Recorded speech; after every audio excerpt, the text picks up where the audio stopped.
Welcome to the Geekcentric podcast, and welcome to our spoiler-free review for The Boys Season 5. We need to prepare America for my ascension.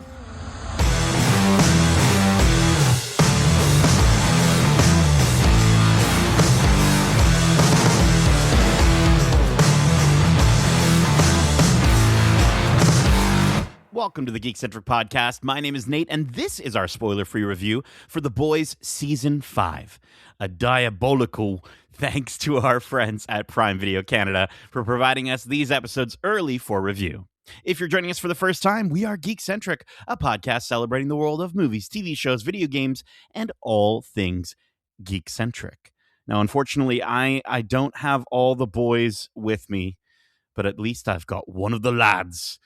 He's always had my back in the fight against Vought. So joining me for this review, he's Justin, the jaded, justice-seeking, law-breaking, lethal, and liberating through a lens, Lawrence. Oi, you fucking cunt. Oi. How are you? Good. I refrained from putting love sausage in your name. I thought you'd appreciate it. No, it's fine. No, it's okay. I appreciate a good love sausage. Okay. Do you love sausage? I like sausage. I wouldn't say I love sausage. Sure. But, Yeah. you know, sausage on a bun, maybe a little sauerkraut. Yeah, not in the way we see it in this show. Yeah. That's a little too much sausage for me. Yeah. I don't think I think that's a bit of a mouthful of sausage. So, hey, we're gonna get naughty with this episode. This is a very R-rated show. I think our previous episodes have been pretty R-rated. That's why I already, I dropped a fucking cunt right off the top. Come on. That's right? crazy. It's crucial. It's crucial. It's crucial. When Quick, you're let the talking about this podcast show. app know. Let the podcast app know. Oh, I'll check off the explicit for sure. Explicit. This is definitely going to be explicit. How you doing? Good, man. Good. I'm happy to be back in the world of The Boys for kind of one last ride, at least with this story. How are you feeling being back in Eric Kripke's The Boys universe? It's sort of bittersweet because obviously, this is the final season of The Boys. This world is so chaotic, though. It is like pure mayhem. It's like it kind of gives me stress and anxiety at times, just because of like the tensions and just the weirdness of it all. So between this and Gen V, we've had a good taste of this world and kind of being exposed to the politics and the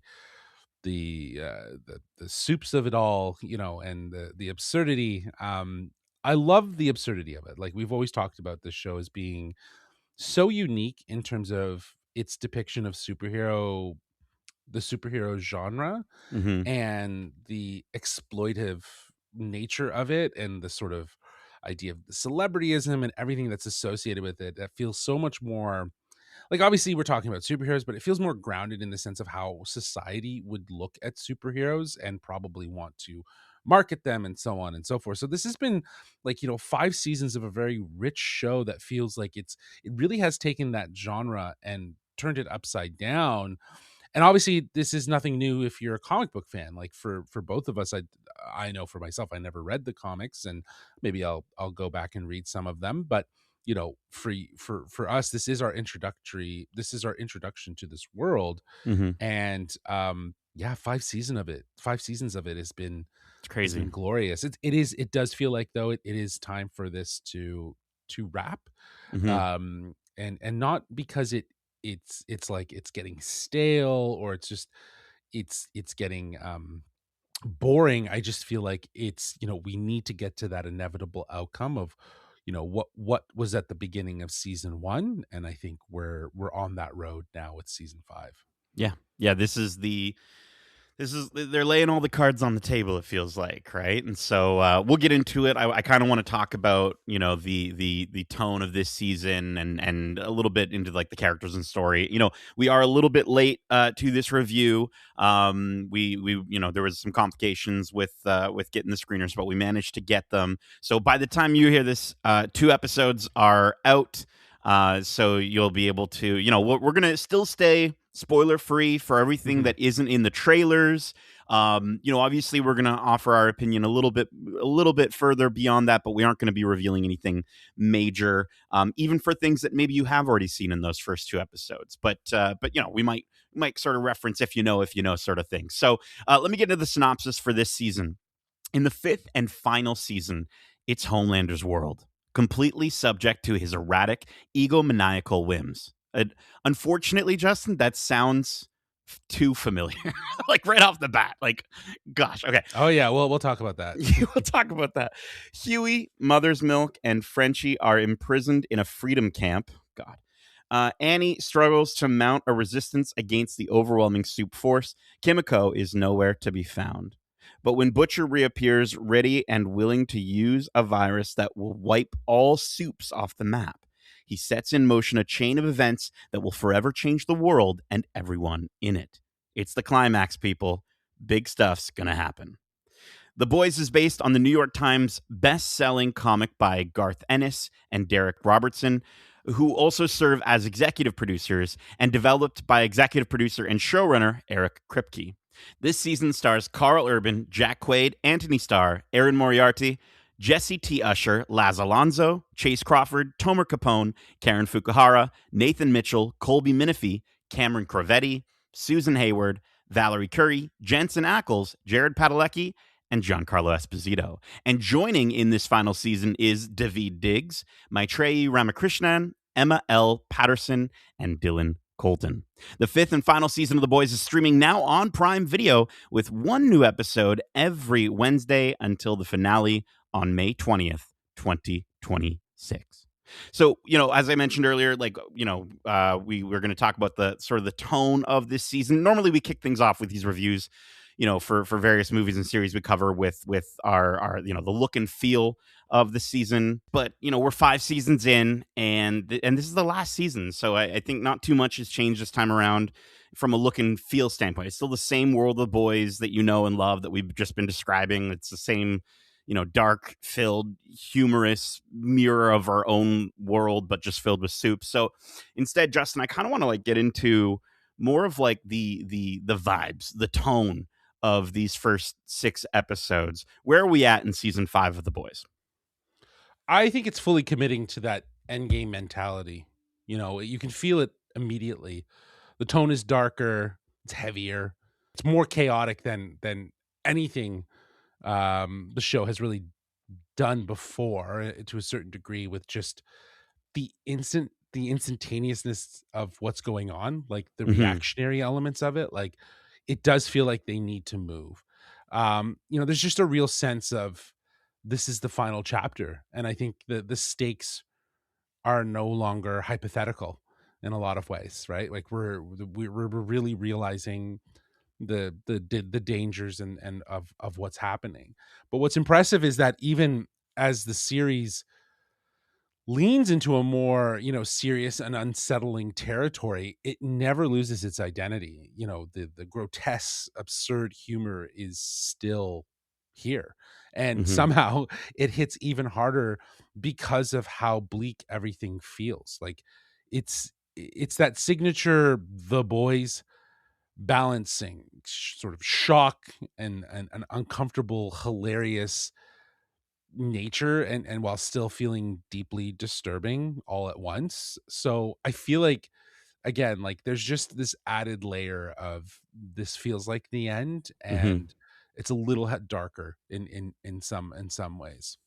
Yeah, I think it kind of feels like it's like we were saying earlier, like it does feel like it's time to say goodbye to these characters. Maybe not this Mhm. world, right? Which is where Gen V and Vought Rising, which is, I looked it up. I was like, what's the title of that Soldier Boy Yeah, spinoff it's the thing? Soldier It's Boy show. Yeah. Vought Rising. Mhm. That's where that's going to come into play. And I think this season, we kind of are getting elements of like little nods here and there to both of those series, which I think is really sort of exciting and smart for them to do when it comes to making sure that the groundwork is laid to continue on. I do feel like the show is just as violent as ever, like you said.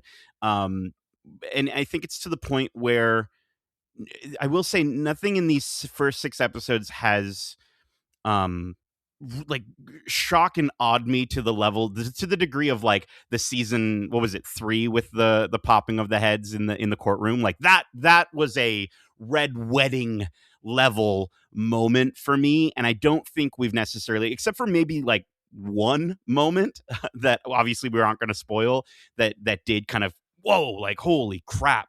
But other than that, I will say, like, that doesn't mean that these moments, these horrible, violent moments aren't still just as creative as they were the first time that I sort of saw them. Do you get Mhm. what I'm saying? Like, it does Yeah. feel like we've seen bodies exploding, we've seen things like that happening so many times by this point in season 5.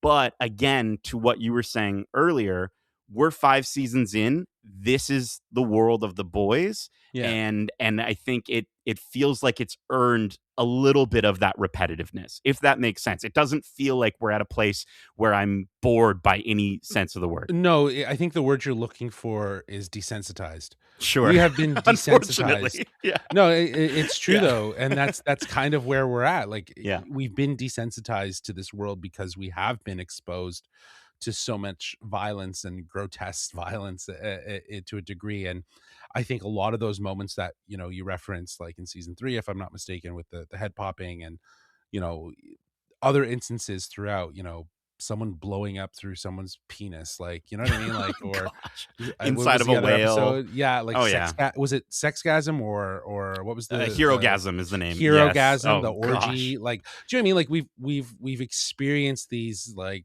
moments, Yeah. and some of them are for gags, some of them are for wow factor, some of them were like to shock you. Yeah. So, it is kind of hard at this point to be shocked, like you're saying, because we have seen so much of it. But there are moments that are less built around shock and just like an awe of like what's happening and maybe who is involved Yeah. in these moments. It's I think it's more that's focused on the characters this time around. characters, yeah, and Mhm. that's what's really interesting about at least this season's approach to kind of, again, feeling very like closing this chapter, if you will, Yeah. which I do appreciate it. I think it really does stand as being one of the more character focused seasons, especially given the fact that there are so many characters that we need to kind of talk about. And I do want to get to them, and I wanted to, but I want to touch upon something there that I think does fall under. I know we said we're just talking about tone, but like look and feel, it does fall under feel a little bit, just in terms of the editing.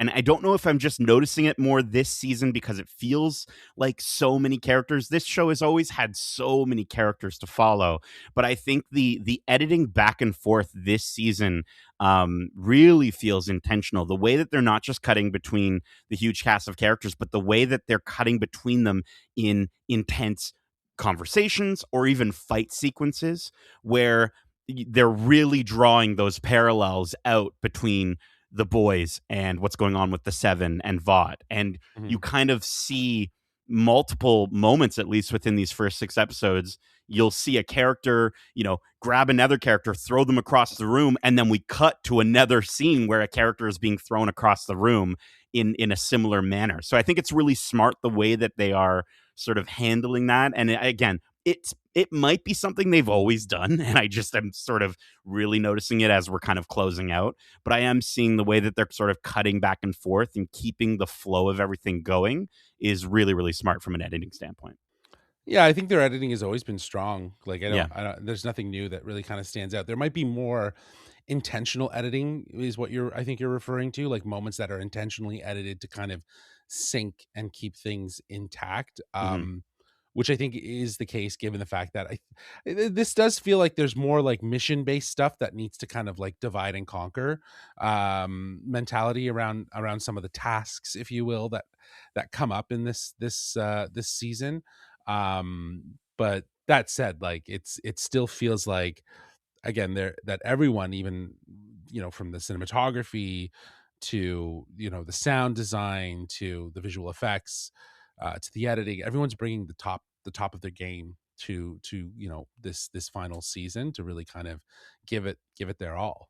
Yeah. And I always love Mhm. the way that they're able to take some of those real world elements of like an old timey war broadcast, or the way that they've done some photoshops of images from our real world, or TikTok, for instance, and sort of showing that in various different ways. I always love how they manage to play that up, and again hold that mirror up even closer. But again, we're talking about cutting between all these characters. Let's talk about these characters where season 5, we're on the final season. Who Hmm. who is standing out to? Who do you want to shout out? Who do you want to talk about first? Well, I think some of these characters are the staples, right? Like that I'm gonna talk about. It's the first is has to be Homelander. Come on. Anthony Starr. This is very much a show about him. It's become that, He's and made it that. Yeah. yeah, he's made it Well, that. Homelander has, yeah. Yeah, Homelander has, but Yeah. like I think again, not having any previous knowledge of the comic books and understanding the dynamics there, but it does feel like this show has framed itself around the disillusions of Homelander.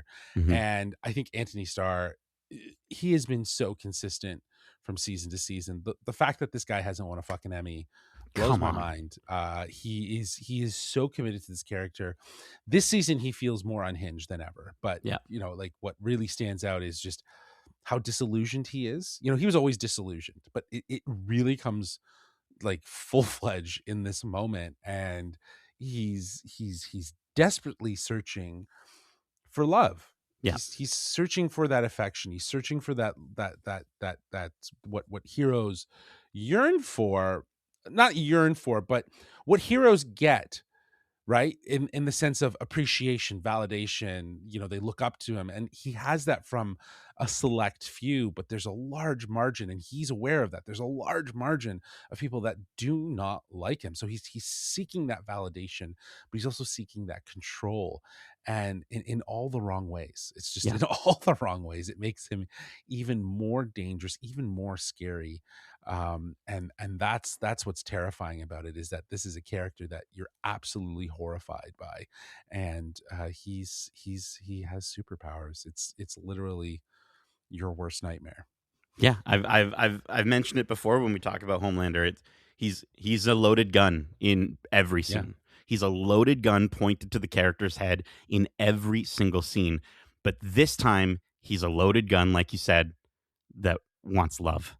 And and yeah, he's going about it the worst way possible. I think he hates being feared, right? And yet the only way that he finds ways to sort of control situations is just causing more fear, right? Yeah. And so it's there's moments this season where he's looking at characters, and he can sense their heart rates, and he's seeing their Yeah. heart rates are palpitating, and he's like, why is that? And dude, there's a clear reason why, and there's so many reasons all over all these 5 seasons why, but he just does not see it. And there are a lot of parallels drawn between him and current leader of the United States in this series, in terms of like that's Yeah, kind of we'll how it we'll talk about feels it. We'll talk like about he's it. But being like, yeah. painted. But Yeah, he's it's definitely there, and that's yeah, the intelligent part. And again, we'll talk about it in story, but his character has been crafted, and the situations have been crafted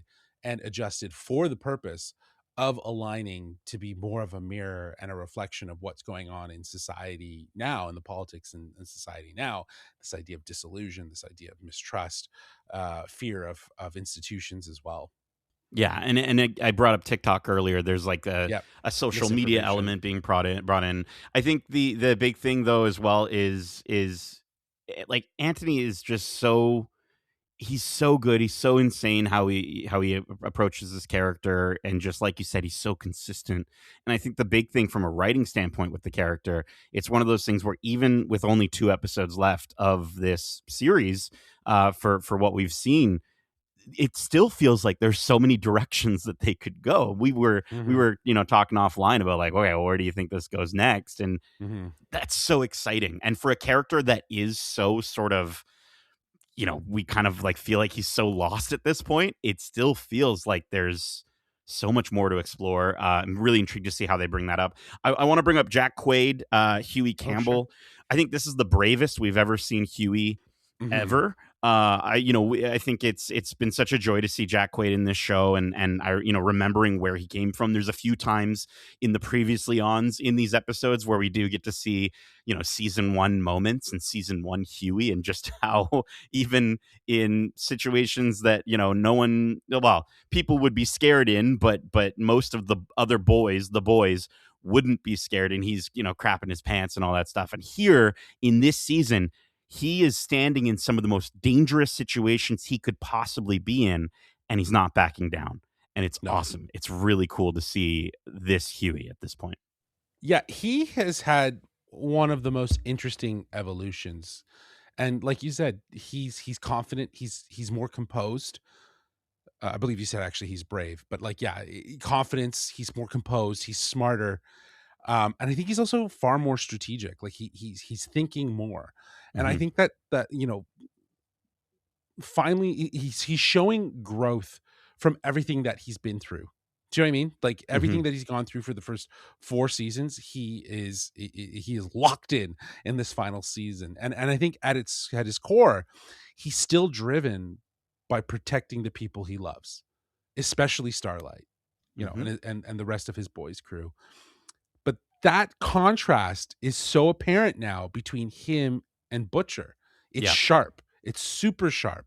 You really get to you really start to see how and we'll talk about Butcher in a sec here, but how much of a contrast and difference between Huey and Butcher is, and how similar Butcher is to Homelander. It's Hmm. really interesting. It's a Hmm. very interesting dynamic that seems to have shifted after very much the events of last season. Yes. Yeah. Especially the finale of season four, right? It really was That's what I mean. painting Yeah. the monster that That last is season, yeah. Butcher, Well, right? So like they yeah. killed Victoria Newman, Hmm. who was like pretty much could have been a huge asset to the boys. Massive, massive. And he comes in and does that. And Huey had a very close relationship with Victoria. And you know, I He think does that in real life as well, by the way. oh no, I know for sure. Yeah, Yeah, yeah.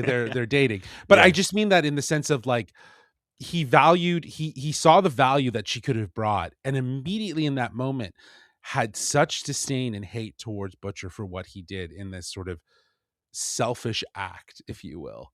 So of killing her on the spot and like just tearing her apart, and to see it happen so many times in the previously on, do you know what I mean? Just to be Hmm. reminded of it, it really does show you like how much Butcher has changed. Can we talk about Butcher? Can we transition there? No? Let's do it, Oh you yeah. Oh, muppet. let's do it. Let's fucking Let's do it. fucking do it. He is first off, Carl Urban as Oh Billy man, Butcher is talk about almost consistency. dude, he is fantastic. And Yeah. just like Anthony Starr as Homelander, the two have built these characters as these, larger than life people that like are on a collision course to definitely go at it. Billy is on a full warpath though. Yeah. Especially after what we talked about from last season. It was clear at the end of season 4 that he just didn't care anymore.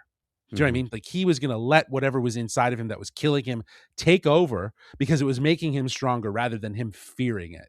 And he Hmm. knew that it was going to take him across the path of what he needed to do, even if it means that he's dying.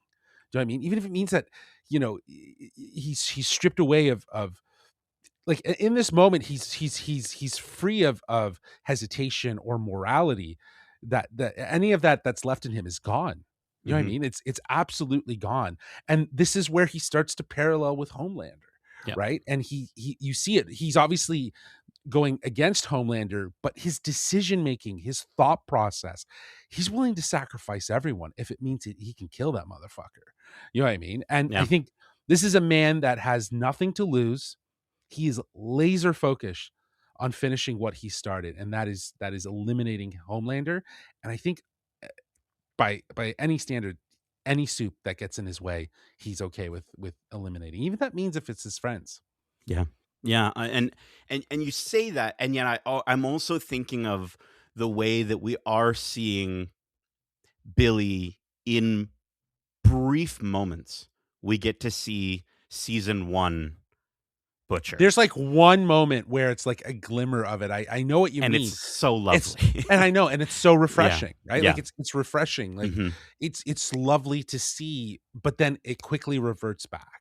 Yeah. Do you know what I mean? And I Yeah. think that writing is so well crafted to just kind of give you a little window of or like a glimmer of light to say maybe he's not that bad, and even the characters around him are like maybe, and like he immediately does something that just says like "fuck you, Butcher," like "fuck you, man." You love to hate him. Yeah, I can't stay silent any longer, and I don't think we should stay silent any longer. Karen Fukuhara as Kimiko. She can talk. It's in the trailer, so this isn't spoiling anything. I love hearing the loudest thoughts she has this season, where normally we'd still get those thoughts, but they'd be like too Frenchy most of the time and silent, right? Through sign language. And so getting to not only hear her thoughts, but then have the context of like she's saying them out loud without the ability to like control them or like have any social it's verbal understanding of diarrhea.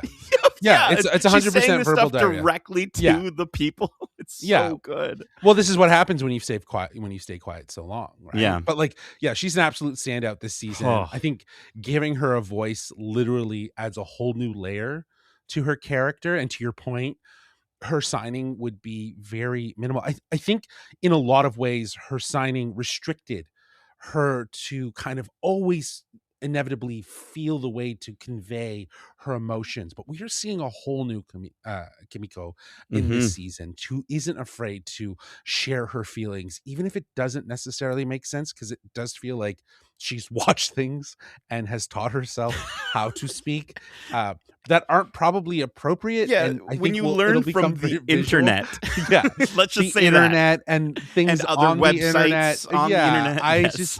but the fact that she's just like lets it all out and Hmm. brings both humor and humanity and humility to in a way that just it just feels long overdue, and I love that we've gotten to that point with this character. It does feel like, again, much like I was saying about Huey, all these years and all these seasons getting to this point of being confident and brave and in control. Here's Kimiko, in control of her voice, in Yeah. control of her character, in control of her own emotions, and able to verbalize that. And I think that that's amazing to see for her character. And Karen plays her in such a way that like she's always been like I think back to the dance sequence in the previous seasons, and she's always kind of been so she has been charming in the past, but this is kind of the most charming I think she's ever been with the way she smiles, the way she says these things in the kindest voice, but there's some of the most awful things you could say to a person, and the immediately she's like, is that bad? Was that not, should I Yeah, not have she said needs that? validation. She Right? needs validation. Immediately. So fantastic. So yeah, I absolutely adored Karen Fukuhara as Kimiko in this season. I cannot wait to see where she goes next. Yeah, I'm rooting for her Yeah. to not get out of this being dead, but We have to hope. We have to hope. we have to hope.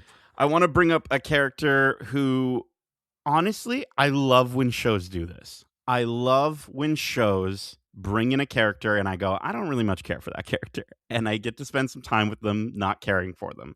And I go through a period of not really loving them, kind of being annoyed by them, and eventually finding something about them. And I want to bring up Valerie Curry as Firecracker. She was introduced. She was introduced last season, I believe. Correct. And this season, we're getting a little bit more of her as she's sort of right. The Seven is kind of where Homelander is the Seven isn't always a seven, if you will. No, but the seven has now become it feels like it's become a group of heroes that pledge allegiance to Homelander, That's it.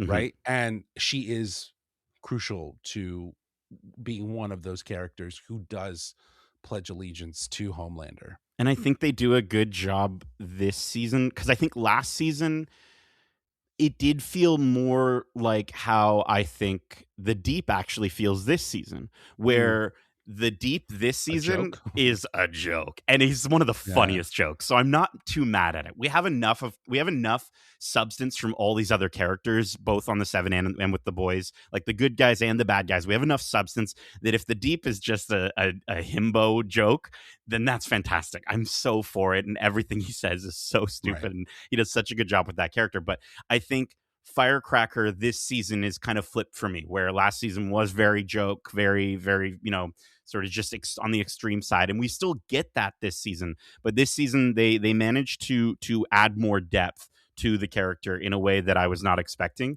Mhm. And I thought I actually really sort of came around to being, just sort of a little more understanding, and yeah, enjoying her character quite a bit more. Yeah, Valerie Curry is her name? Hmm. I think Valerie Curry's performance as Firecracker from last season was really great. And to your point, she might have been more jokey. I think she was more meta for the time. You know, she was a person who was spewing misinformation. Yeah. She was building her whole image and the image of Homelander off of lies. You know, she Hmm. had a strong social media presence, and TikToks and so on and so forth. And then she was also preaching the word of God, and the sort of the broken word of God, the word of Hmm. God through sort of, again, that the as I was mentioning, misinformation, lying, and and so on and so forth. So I felt like her character was more of a staple in terms of establishing an archetype of what was going on Hmm. at that time. And obviously she has some pretty interesting interactions with Homelander last season that are very motherly, if we will. Um, and to your point, though, this season, and I think this is something that, again, we'll probably mention in story, but she is one of the people that is starting to see through the cracks, if you will, and maybe not necessarily buying the bullshit, even though she's the one slinging the bullshit as Hmm. well. Hmm. And I think that conflict really does have you empathize with her, because she seems to be stuck, and it seems like it's really from a place of fear that she Hmm. is actually continuing this momentum, if you will. Hmm. So I do like that, like you said, like, again, Valerie Curry's been great, but to give her a little bit more than just being an archetype, to show more distinction and in her performance between someone who is that archetypal sort of figure, as I was mentioning, but also to have like an emotional resonance in specific moments. It's great. But that this can be said about all the Oh performances as man, well too, I was from gonna say, is there everyone. is there anyone else that you wanted to kind of? I like So we I could talk about again, the whole cast forever. we could go on forever, right? Yeah, Like, Frenchie's been great. yeah. Mother's Milk has been incredible. Like, these characters, again, everyone is on this path of redemption and righteousness, and it's kind of going head to head, and that's on both sides too. You know what I mean? Hmm. Like, that idea of righteousness and redemption. Like, everyone is kind of on it. Soldier Boy being back has been great as well. Like, this cast is just stacked. But in my mind, and as we've talked, the ones that I've referenced, those are the ones that are the standouts from these 6 episodes, that really do kind of give us our sort of stage set, if you will. And then, of course, we got to love Ashley. Ashley is Oh, I'm so glad she's there's she's a back. development with Ashley that we're There's a not gonna. development. If you've seen the end of season 4, she injected herself. Where that ends up is absolutely hilarious. And she's still fantastic. And Oh, again, so kind good. of like we were talking about with Huey, or Kimiko, um, Colby Minifie, who plays Ashley, has come a long way through these seasons. Hmm. And to see her at this point where um, she appears confident, in to a degree, she knows what she's dealing with, more or less. Do you know what I mean? Like, she knows what she's dealing with. It's great to see that growth in her character as well. Yeah. So I can they're giving such a treatment to all of these characters this season that really does feel like a proper way to kind of maybe bring some closure to some of these independent storylines for these characters. And I think with some of the characters that we haven't mentioned, it does feel like we have gotten good Mhm. stories and arcs for them in previous seasons, right? Like we've gotten a great Frenchie story, we've gotten Oh, a the great Frenchie story Starlight was story, great. Yeah, right? absolutely. I think the big one last season was with Sister Sage, right? Like that was a very big. She was a big focus of that season. So I think they're not dropping those characters completely. All of No, those characters have some fantastic moments but they've in the had their 6 episodes, moments, but they've and had their they're still, stories, yeah, and and like yeah, and like Starlight, you know, Erin Moriarty, like she's doing great. She's in a place of kind of feeling conflicted with her own feelings around, you know, being sort of like this opposition to Homelander, the symbol. and this symbol, Hmm. exactly, this symbolic opposition to Homelander, while also, you know, the people that are sacrificing themselves, or putting themselves in the front lines as Starlighters. It's like it's really conflicting. Everyone is kind of dealing with, you know, conflicting emotions and feelings around their independent situations, and Hmm. she does get a great episode in this season. I Yeah. think it's episode 4. Hmm. And I really loved what they were able to do with that, with a little bit more of her with a little bit more of her backstory to kind of help round her out as a character. So yeah, like you said, like there have been probably better story arcs for these characters throughout, and other seasons, but it's clear that some of these characters that we've talked about, like they're the ones that we're really focusing on, or you know, that are really standing out at this point. And I do want to just shout out before we get into kind of the story and wrap up here. Maitrey Ramakrishnan, huge shout out, Yeah. Canadian. We love to see her on anything, and especially with the boys being shot in Canada. It was like, how has this not happened before? And yeah, her character's great. Her character is really really good Hmm. in this season. So excited for people to see more of her. So Justin, let's talk about it. Let's talk about it without talking about it, like we always do with the story. What did you want to highlight from your experience with these 6 episodes and from a story perspective? Well, I feel like the story is going exactly, if and like if you're a boys fan and you've been watching since season 1, you know, this story is going exactly where you'd expect the boys to go. Hmm. But I think it's pushing it even further. I think it continues, again, like we were saying before, it continues to mirror real world politics and social issues like misinformation, manipulation, power structure.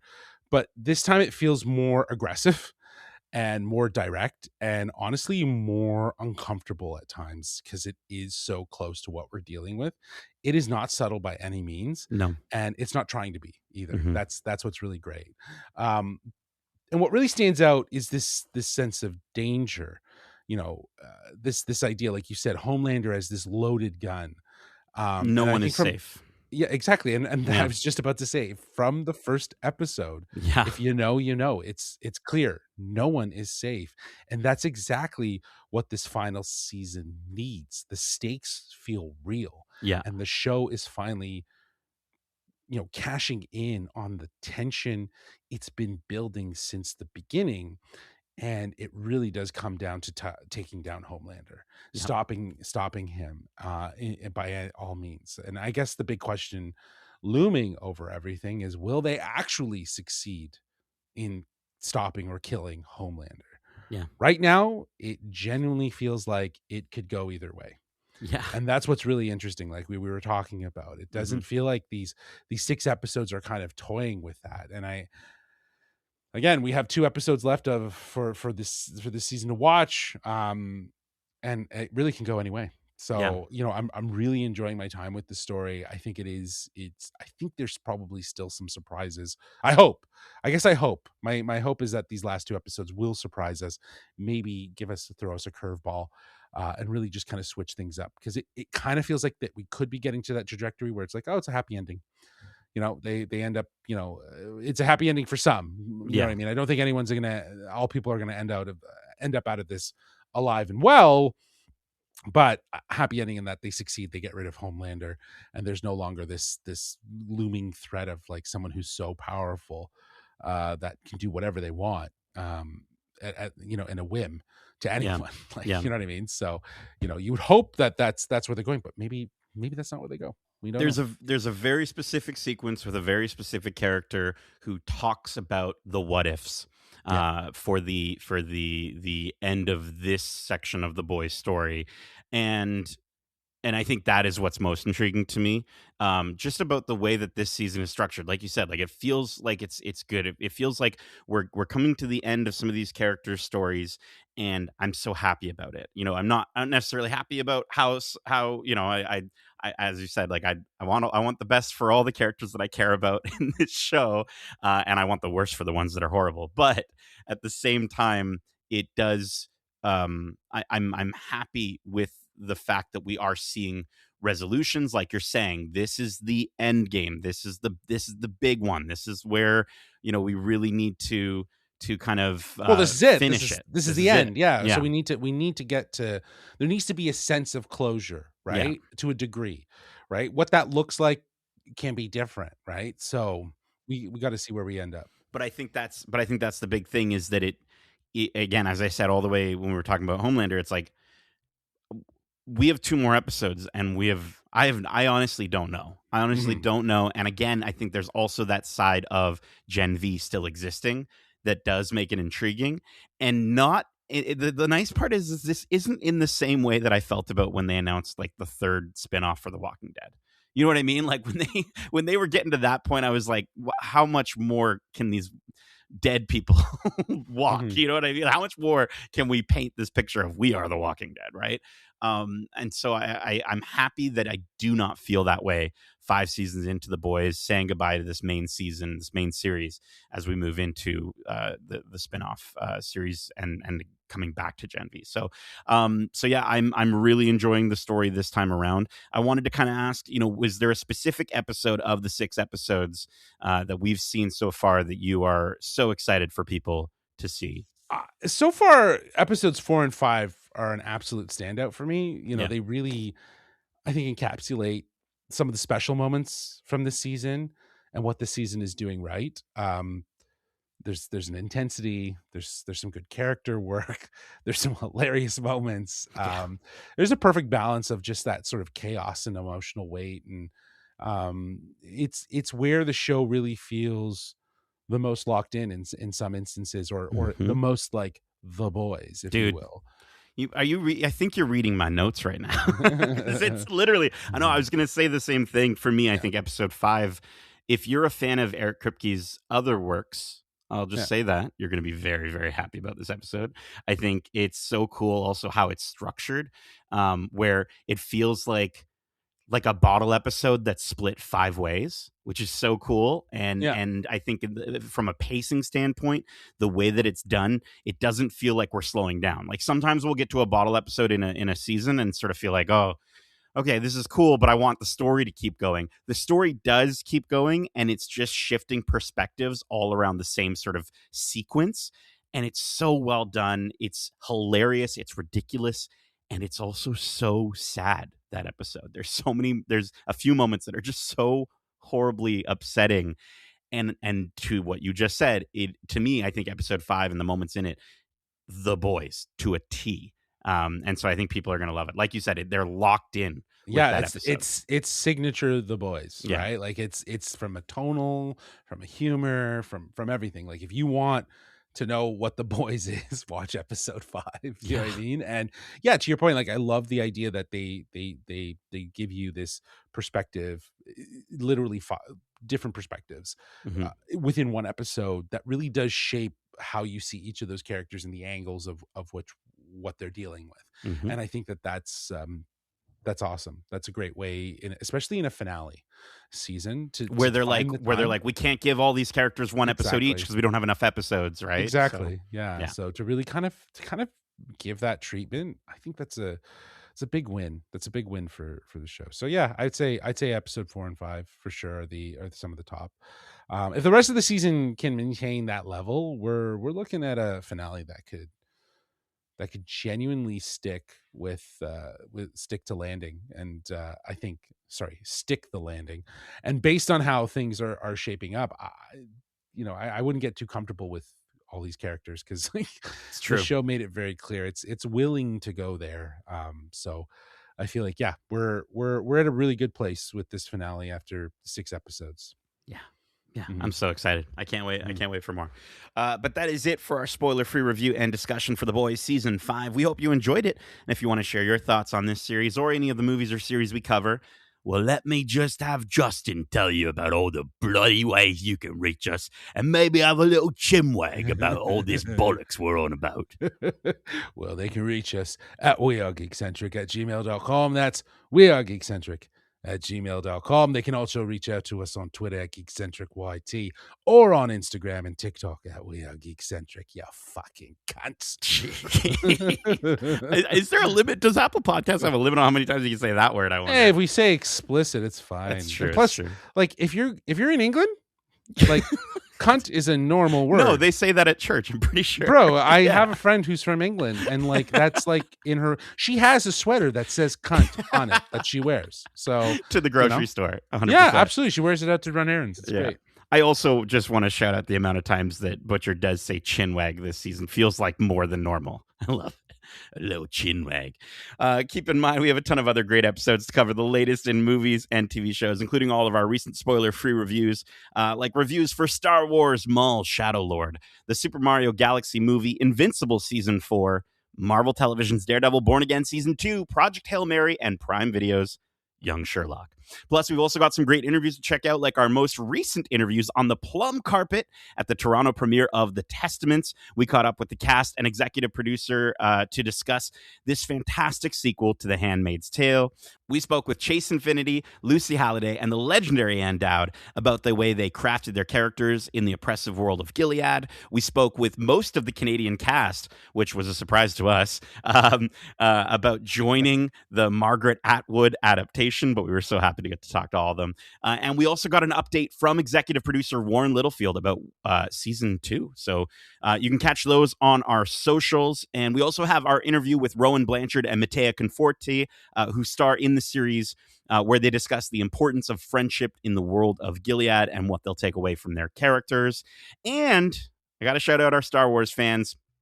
Star Wars Maul Shadow Lord is one of our favorite new Star Wars series. We are obsessed. And we were lucky to discuss the series with the cast and crew from the show. Justin spoke with Maul himself, Sam Witwer, as well as Gideon Adlon, who plays Devin in the series, about their characters, or at least however much they felt comfortable sharing at the time. They were very worried about spoilers and getting in trouble.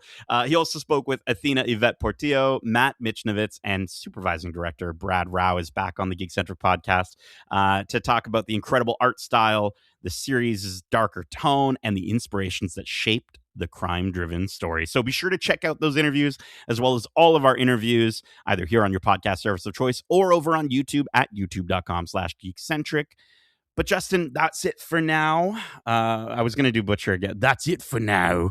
It's hard to maintain. We're not consistent with our Butcher. No, it's hard. It's hard. It's a hard thing. And it? honestly, like again, we do it because we love how well he does it. It really is like a disservice to how well he does it. But he is so good, and especially when he gets in his rants about things. Oh my God, it's so good. But yeah. Good. So we are looking forward to more of this series. I do think that when it wraps, I would love to talk about it in a spoiler-filled capacity. Talk about all the things we couldn't talk about.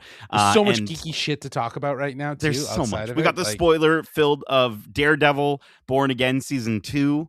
That we've got the season finale coming up, so that will be coming out, and then some coverage for Spider-Man Noir at some point. Potentially, I don't know if I'm jumping ahead.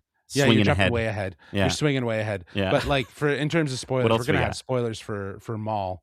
On May the 4th or May the 5th, depending on when we can get the episode. Revenge of the 5th. Ooh, yes, that's great. There we go. Perfect. There, the marketing writes itself. Jeez, let's just do it then. Justin, thank you so much for joining me for this diabolical spoiler-free review. And as we say, love ya. Peace, you cunt.